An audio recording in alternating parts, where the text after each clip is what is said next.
5-6 రోజుల నుంచి సెన్సేషన్ ప్రవీణ్ పగడాల. ఎంత సెన్సేషన్ క్రియేట్ అయిందంటే, ఇప్పుడు ఇంటి దగ్గర నుంచి ఫామ్ హౌస్కి వస్తూ నేను మళ్ళీ ఒకసారి స్పాట్ని చూద్దామని వెళ్ళాను.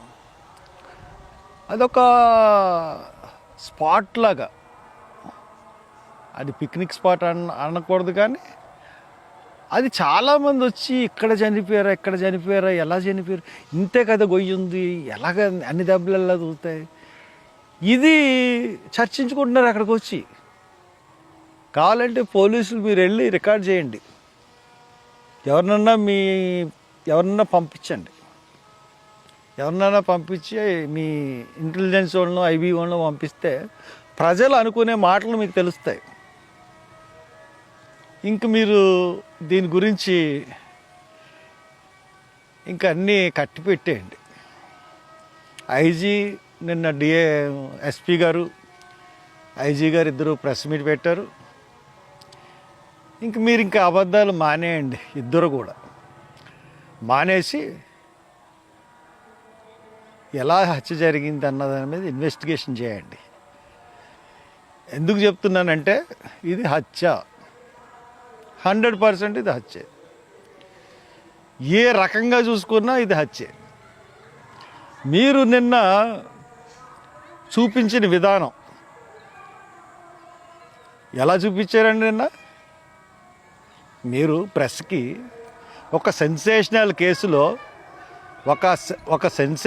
కేసులో ఎంత ఒక్కొక్క క్లిప్పు ఎంత స్లోగా చూపించాలి, బిట్టు కింద ఒక స్టెప్ సెకండ్ కింద ఒక్కొక్క మీరు అంత స్పీడ్గా చూపించిన క్లిప్పింగ్ని మీరు ఎంత స్లోగా చూపించాలంటే, బిట్టు ఒక చక్రం ఒక అలాగ వచ్చిందంటే అది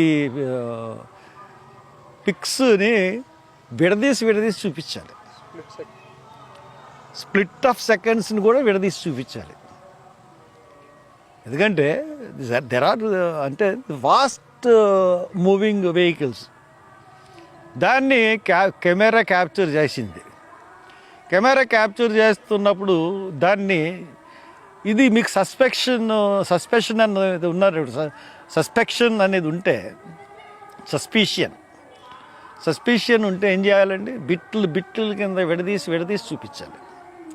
కానీ మీరేం చేశారు? అక్కడ ఏదైతే మీరు చూసారో అది చూపించేసి ప్రెస్ వాళ్ళకి అందరికీ ఇది యాక్సిడెంట్, ఇది నమ్మేమని చెప్తున్నారు. ఎవ్వరు కూడా, అంటే మీరు చూపించింది, నిన్న వీడియోలు చూపించిన దాన్ని బట్టి, మీరు మాట్లాడిన దాన్ని బట్టి అసలు ఈ హత్య వెనకాల ప్రభుత్వమే ఉందా అనే అనుమానం నాకు కలుగుతుంది.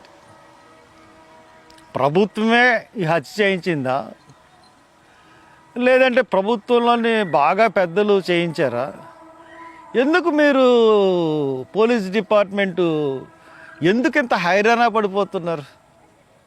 ఫ్రమ్ ది బిగినింగ్ నుంచి ఈ హత్యని మీరు ఒక సస్పీషియస్ కేసు కింద చూస్తున్నారు. అంటే సస్పీషియస్ కాదు, ఇది యాక్సిడెంట్ కింద ప్రూవ్ చేయాలని చూస్తూ ఉన్నారు. యాక్సిడెంట్ అని చెప్పడానికి చూస్తున్నారు. మళ్ళీ ఈవేళ డౌట్ తీరక మళ్ళీ ఈరోజు వెళ్ళి చూశాను. The gap between the road and the పడిపోయినది 4-5 అడుగుల కన్నా ఎక్కువ లేదు. లోతు ఎంత ఉంటుందంటే 1 అడుగు 2 అడుగులు.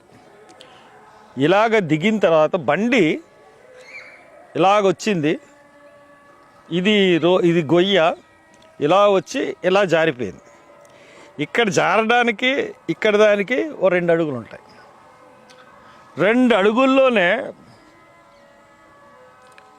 బండి జారిపోతే అంత దారుణమైన దెబ్బలు ఎలా తగులుతాయి ఎస్పీ గారు, ఐజీ గారు? అసలు మీరు ఏం మాట్లాడుతున్నారండి? అసలు అంత గట్టిగా దెబ్బలు ఎలా తగులుతాయి? సీసీ ఫుటేజ్ 11:42 వరకు చూపిస్తున్నారు, బాగానే ఉంది. దాని తర్వాత సీసీటీవీ ఫుటేజ్ ఏమైంది? దాన్ని ఎందుకు మీరు ఎగ్జిబిట్ చేయట్లేదు? ఆ మార్నింగ్ వరకు ఎందుకు ఎగ్జిబిట్ చేయట్లేదు ఆ సీసీటీవీ? ఎందుకంటే ఇప్పుడు మాకు క్లారిటీ ఏ రకంగా వచ్చిందంటే ఈ కేసులో ఇది ఆ బండి మీద ఉన్నది ప్రవీణ్ పగడాల కానే కాదు. ఆ బండి మీద కావాలంటే నేను ఛాలెంజ్ చేస్తాను, అదే స్పీడ్లో నేను హెల్మెట్ పెట్టుకుని అదే బుల్లెట్తో నేను దిగుతాను, అదే స్పీడ్లో. కావాలంటే రేపు ప్రెస్ని అంతటిని తీసుకొచ్చి రేపు ప్రూవ్ చేస్తాను. నేను నాకు ఎలా దెబ్బలు తగులుతాయో నేను రెడీ టు ఫేస్ ఇట్. మీరు రెడీయరా? లేకపోతే అనౌన్స్ చేస్తారా? సేమ్ అదే స్పీడ్లో అదే బండి నేను దిగుతాను. డే టైం ఎలా దెబ్బలు తగులుతాయి, కాలు ఇరుగుతుందా, చెయ్యి ఇరుగుతుందా, ఐ ఫేస్ ఇట్. నేను హెల్మెట్ పెట్టుకుంటాను. దానికే ఎలా దెబ్బలు తగులుతాయి, చచ్చిపోతానా బతుకుతానా చూద్దామా? ఇట్స్ ఏ ఫాల్స్, అంతా ఫాల్సే. దీన్ని బట్టి చూస్తే మటుకు ఖచ్చితంగా ప్రభుత్వం ఇన్వాల్వ్మెంట్ అన్నది ఈ కేసులో ఉంది. ఇంత గ్యారంటీగా నేను చెప్పగలుగుతున్నాను. కారణం ఏంటంటే విజయవాడలో బండి మీద మనిషి మారిపోయాడు. విజయవాడలోనే ప్రవీణ్ పగడాలని చంపేశారు. టైమ్ ఆఫ్ డెత్ చెప్పాలి కదా, టైమ్ ఆఫ్ డెత్ ఎందుకు అనౌన్స్ చేయట్లేదు? టైమ్ ఆఫ్ డెత్ చెప్పలేదు. డాక్టర్స్ మీరు అమ్ముడైపోయారా? సిగ్గుందా మీకు? ఏంటి మీ పోస్ట్ మార్టం? క్లియర్గా దెబ్బలు కనబడతా ఉంటే అసలు మీరు మనుషులా జంతువులా?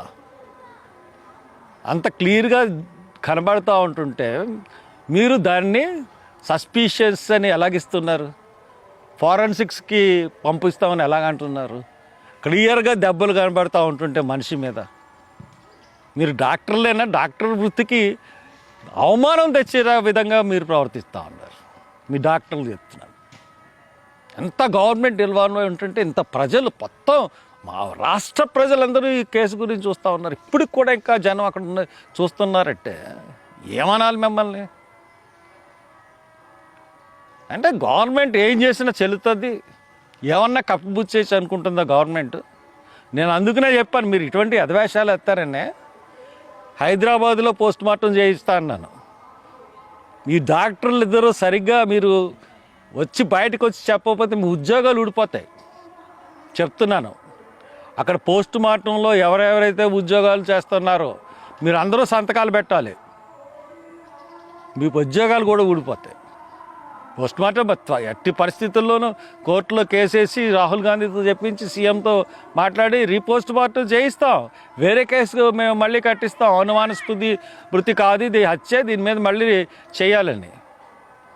విజయవాడలో ఇప్పుడు హైదరాబాద్లో ఆయన బండి బిగిన్ చేసినప్పుడు డ్రైవింగ్ ఇట్లా రిటార్గా కూర్చొని చాలా స్టైల్గా ఆయన బండి డ్రైవ్ చేసుకుంటూ వచ్చాడు. ఆ స్టాన్స్ అన్నది విజయవాడ తర్వాత లేదు. ఈ బొజ్జ ఇలాగా తొట్టిపాడు తర్వాత దాటిన తర్వాత నర్లజర్ల ఇవన్నీ కూడా ఇలాగ ఉంది. కాళ్ళు ఏమో పొడుగ్గా ఉన్నాయి, కాళ్ళు ఏమో ఇలా కవ్వూరు దగ్గరికి వచ్చాడు, కాళ్ళు కింద ఎట్టేసాడు. బండి వెనకాల సీట్లో ఉన్న బ్యాగ్ హైదరాబాద్లోనేమో చిన్నగా బ్యాగ్ కనబడుతుంది, ఇక్కడికి వచ్చినప్పుడు బ్యాగ్ పెద్దగా ఉంది. మళ్ళీ మీరే చెప్తున్నారు బ్యాగ్ వంగిపోయింది. అసలు వంగడానికి ఆ బ్యాగ్ అవసరమే ఉంది? అది ఒక 2 జతలు పెట్టుకునే బ్యాగ్ అది. అటువంటి బ్యాగ్ ఇలా వంగిపోయిందని ఒక డ్రైవర్ చెప్పాడు. దట్ ఈస్ ది మీకు ఈ కేసులో కీలకమల్ పదే. నిన్న ఎస్పీ గారు చెప్పారు కదా, ఒక అతన్ని విచారించాము, అతను దిగిపోయాడు. ఏంటి ఇతను బ్యాగ్ వంపుగా కింద జారిపోతున్నట్టు ఉన్న బ్లింకర్ లైట్ వేసుకుని వెళ్ళిపోతున్నారని అన్నారు కదా, అదే కీలకమల్ కేసులో. అది ఎవడైనా సరే బ్యాగ్ జారిపోతూ ఉంటే అలాగ ఎందుకు వెళ్తాడు? వెళ్ళరు. బ్యాగ్ని సర్దుకున్నాను పక్కన ఆఫ్ చేసి బ్యాగ్ని సర్దుకుంటాడు. లేకపోతే బ్యాగ్లో మరి ఇతన్నే తీసుకొచ్చారో, మరి వెనకాల ఇంకో కారులో తీసుకొచ్చారో, ముందే కారుని అక్కడ తీసుకెళ్ళి అతను పడుకోబెట్టేశారు. మొత్తం మీద ఏదో జరిగింది. ఇది మానేసి ఇంకా సస్పీషియస్ డెత్, లేకపోతే సస్పీషియస్ ఎన్ని మర్డర్ సస్పీషియస్గా ఉంది, యాక్సిడెంటా తెలియట్లేదు. ఇదా మీరు చెప్పేది? మీకు కేంద్ర ప్రభుత్వంలోని పెద్దలు కూడా ఇన్వాల్వ్ అయ్యారేమో తెలియట్లేదు, లేకపోతే రాష్ట్రంలోని పెద్దలు, హైదరాబాద్లోని పెద్దలు, ఈ బీజేపీ పార్టీ వాళ్ళు, ఇక్కడ రాష్ట్రంలోని ఏళ్ళు, అంటే పార్టీలోని అందరూ ఇన్వాల్వ్ అయ్యారన్నది నా ఉద్దేశం కాదు, కానీ ఖచ్చితంగా కొంతమంది హస్తం మటుకు దీంట్లో ఉంది. లేదంటే పోలీసులు ప్రతి నిమిషం ప్రతి సెకండ్ యాక్సిడెంట్ అని ప్రూవ్ చేయడానికి ఎందుకు ప్రయత్నిస్తారు? నిన్న అది చూసినట్టయితే మనం